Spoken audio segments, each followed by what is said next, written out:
Nah, sebelum kita ke soal, kita harus tahu dulu karakteristik soal kompetensi P3K uji teknis ini kayak apa ya teman-teman. Nah, di sini. Nah, pengertian untuk kompetensi teknis itu sendiri yaitu pengetahuan, keterampilan, dan sikap perilaku yang dapat diamati, diukur, dan dikembangkan yang spesifik berkaitan dengan bidang teknis jabatan. Nah, ini lebih mengacu dengan profesi kita pada saat ini. Misalkan kalau guru, apa saja yang harus dilakukan seperti penyuluhan pertanian dan sebagainya. Oke, kita lihat di sini ada alur-alurnya. Nah, ini dia. Nah, karakteristik dari uji teknis ini tergantung jabatan yang dipersyaratkan atau yang profesi kita pada saat ini ya teman-teman. Nah, misalkannya seperti guru.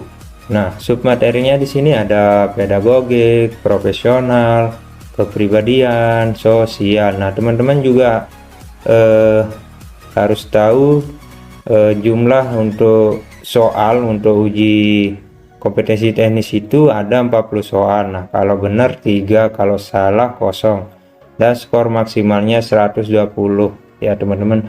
Teman-teman jangan takut salah ya teman-teman. Kalau salah tidak dikurangi nilainya. Kalau bisa teman-teman harus menjawab semua soalnya. Nah, oke, kita langsung saja ke pembahasan soalnya ya. Nah, di sini untuk soal nomor 1, pada rancangan pembelajaran terdapat contoh kompetensi dasar, yaitu mengidentifikasi jenis, sifat, dan fungsi bahan alam dari tanaman untuk produk karya seni rupa dan kriya. Maka rumusan indikator yang bisa dikembangkan guru pada tingkat kognitif mencipta atau C6 yang tepat adalah, nah kita lihat option jawabannya. Nah, di sini A, mengelompokkan bahan alam dari tanaman pandan untuk produk karya seni rupa. Yang B, menyebutkan fungsi tanaman pandan untuk produk karya seni rupa. Yang C, menjelaskan sifat tanaman pandan untuk produk karya seni rupa. D, membedakan sifat tanaman pandan dengan tanaman suji untuk produk karya seni rupa. E, membuat produk karya seni rupa dari tanaman. Untuk soal seperti ini teman-teman harus paham dulu, yaitu paham taksonomi Bloom. Apa itu taksonomi Bloom? Kita akan bahas. Nah, jawaban yang benar di sini yaitu yang E. Kenapa E? Kita lihat pembahasannya.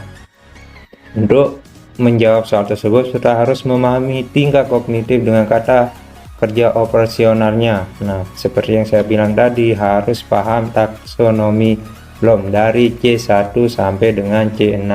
Nah, kita lihat tingkatan kognitif untuk C1 itu tingkatan kognitifnya mengingat. Contoh kata kerja operasionalnya seperti menghafal, mengetahui, menuliskan, atau memberi label. Nah, untuk tingkat kognitif C2 memahami. Nah, contoh kata kerjanya seperti menerangkan, mengartikan, merangkum, mengelompokkan. Nah, untuk C3 menerapkan ya teman-teman.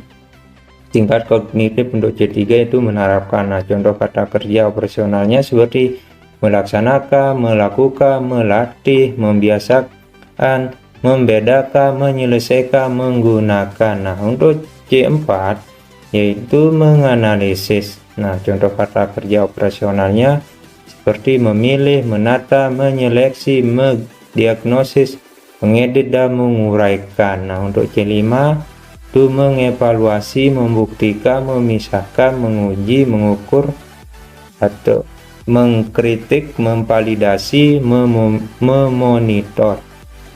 Nah, untuk C6 mencipta, membangun, yaitu kata kerjanya yaitu seperti membangun, membentuk, membuat, menampilkan, memperjelas, menemukan, menyusun. Nah, pada soal ini kan sudah jelas di sini untuk yaitu mengidentifikasi jenis, sifat, dan fungsi bahan alam dari tanaman untuk produk karya seni rupa dari kriya. Maka rumusan indikator bisa dikembangkan guru pada tingkatan kognitif mencipta C6 berarti untuk membuat. Nah, di sini jawaban yang benar yaitu E, membuat. Nah, kata kuncinya di sini itu pada tingkat pendekatan kognitif mencipta C6, karena di C6 itu pada taksonomi Bloom bahwa di sana itu tingkatan kognitifnya yaitu mencipta. Nah, contoh kata kerjanya seperti membangun, membentuk, membuat, menampilkan, memperjelas, menemukan, dan menyusun. Nah, seperti itu ya teman-teman. Nah, kita lihat ini dia tabel taksonomi Bloom atau teori Bloom. Nah, seperti ranah kognitif, C1 mengingat, C2 memahami, C3 menerapkan, C4 menganalisis, C5 mengevaluasi, dan C6 menciptakan. Nah, teman-teman bisa membacanya ya teman-teman seperti ini. Nah, ini dia contoh kata kerja operasionalnya seperti C1 kenali atau identifikasi, dan seterusnya ya teman-teman bisa baca sendiri di sini ya dan dipahami. Oke, kita lanjut ke soal nomor 2. Pada sebuah rancangan pembelajaran RPP tertulis contoh rumusan indikator kompetensi, yaitu menjelaskan kondisi operasi sistem dan komponen perangkat keras. Jika seorang pendidik akan menyusun menjadi tujuan pembelajaran, maka rumusan yang tepat adalah, oke, kita lihat opsi jawabannya ya teman-teman. Yang A, setelah melaksanakan proses pembelajaran melalui praktik, siswa dapat menjelaskan kondisi operasi sistem dan komponen perangkat keras berupa komponen input, proses, dan output. Nah, untuk opsi nomor B, setelah melaksanakan proses pembelajaran dan menggali informasi melalui diskusi, siswa dapat menjelaskan kondisi operasi sistem dan komponen perangkat keras secara benar. Nah, opsi C, siswa dapat menjelaskan kondisi operasi sistem dan komponen perangkat keras berupa komponen input, proses, dan output secara benar. Nah, opsi D, menjelaskan kondisi operasi sistem dan komponen perangkat keras, komponen input, proses, dan output tanpa melihat catatan. Nah, yang E, setelah melaksanakan proses pembelajaran dan menggali informasi melalui diskusi materi kondisi operasi sistem dan komponen perangkat keras secara benar tanpa melihat catatan. Nah, kita lihat opsi jawaban yang benar yaitu yang B. Kenapa yang B? Nah, kita lihat pembahasannya ya. Unsur-unsur dalam merumuskan tujuan pembelajaran hendaknya memenuhi kaidah ABCD. Apa itu kaidah ABCD? Ya, kita bahas satu persatu ya teman-teman. Oke. Yang A yaitu audience. Nah, audience artinya di sini peserta didik yang akan belajar. Berarti peserta didik itu menjadi audiens, pendengar ya teman-teman. Nah, untuk B, behavior. Apa itu behavior? Nah, perilaku yang spesifik yang akan dimunculkan oleh peserta didik setelah selesai memperoleh pengalaman belajar dalam pelajaran tersebut. Nah, untuk yang C yaitu condition. Apa itu condition?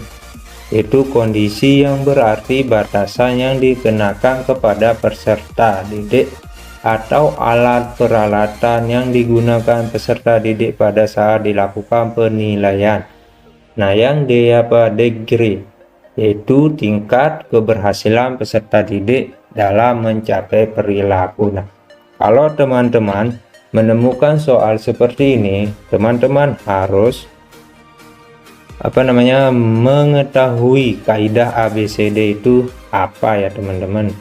Nah, seperti yang saya jelaskan tadi, yaitu seperti ini ya teman-teman bisa baca sendiri. Oke, kita lanjut ke soal nomor 3. Nah, pada saat menyusun perencanaan pembelajaran pokok materi tentang unggas, seorang guru merumuskan tujuan pembelajaran agar siswa dapat mendefinisikan hewan unggas, mengelompokkan dan membedakan jenis-jenis unggas. Adapun pilihan strategi pembelajaran untuk menjelaskan materi kepada siswa tersebut, yaitu strategi pembelajaran deduktif. Mendasarkan tujuan dan strategi pembelajaran tersebut mencerminkan ragam pengetahuan yang sejenis ya. Oke, kita lihat opsi jawabannya, itu fakta, B prosedur, C keterampilan, D konsep, E prinsip. Nah, jawaban yang benar di sini yaitu yang D. Kenapa yang D? Oke, kita lihat pembahasannya. Nah, berikut merupakan tabel untuk mempermudah dalam menentukan tensi materi ya teman-teman. Oke, nah ini seperti ini jenis materi. Kalau fakta, indikator yang harus dikuasai siswa itu, siswa diminta untuk menyebutkan nama, kapan, di mana suatu peristiwa terjadi. Nah, untuk konsep, siswa diminta untuk mengemukakan definisi, membedakan dua hal, mengklasifikasikan. Nah, untuk prosedur, siswa diminta untuk menjelaskan langkah-langkah pemecahan suatu persoalan menurut prosedur tersebut. Nah, untuk prinsip, siswa diminta untuk menjelaskan hubungan antara berbagai konsep sebab akibat. Nah, untuk keterampilan, apabila siswa diminta untuk membuat sesuatu. Nah, aspek afektif, siswa diminta di sini untuk memilih dan melakukan sikap tertentu terhadap suatu kejadian. Untuk aspek motorik, siswa diminta untuk melakukan kegiatan menggunakan anggota badan.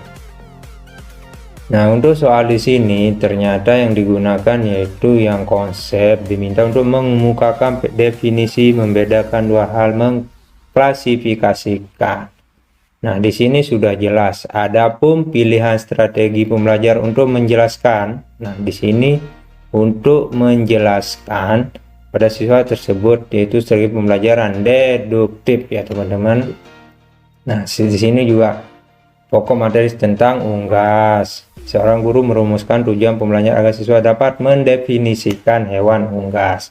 Nah, kata mendefinisikan ini berarti yang lebih tepat yaitu yang konsep. Diminta untuk mengemukakan definisi ya teman-teman, membedakan dua hal dan mengklasifikasikannya. Oke teman-teman, seperti itu ya. Jadi teman-teman harus tahu jenis materi dan indikator yang harus dikuasai. Oke, kita lanjut ke soal nomor 4. Perencanaan pembelajaran yang menenangkan pada proses keterlibatan peserta didik secara penuh untuk dapat menemukan materi yang dipelajari dan dihubungkan dengan situasi kehidupan sehari-hari, sehingga mendorong peserta didik dapat menerapkan dalam kehidupan mereka. Pilihan strategi pembelajaran yang tepat yaitu, di sini pada soal ini seorang pendidik atau guru disuruh untuk menentukan strategi pembelajaran. Oke, kita lihat strategi pembelajaran apa saja yang ada di opsi jawabannya ya. Yang A itu kooperatif, yang B itu inquiry, yang C problem solving, yang D discovery, yang E kontekstual. Nah, jawaban yang benar di sini yaitu jawaban E kontekstual. Kenapa jawaban kontekstual? Oke, kita bahas satu persatu jenis strategi pembelajarannya ya teman-teman, dari A, B, C, dan E. Oke, untuk problem solving yaitu kerangka konseptual tentang proses pembelajaran yang menggunakan masalah-masalah real dalam kehidupan nyata. Nah, problem solving ini harus masalah real dalam kehidupan nyata, bersifat tidak tentu, terbuka dan mendua, untuk merangsang dan menantang siswa berpikir kritis untuk memecahkannya. Nah, yang inquiry, proses untuk memperoleh dan mendapatkan informasi dengan melakukan observasi atau eksperimen guna mencari jawaban maupun memecahkan masalah terhadap pertanyaan atau rumusan masalah dengan menggunakan berpikir kritis dan logis.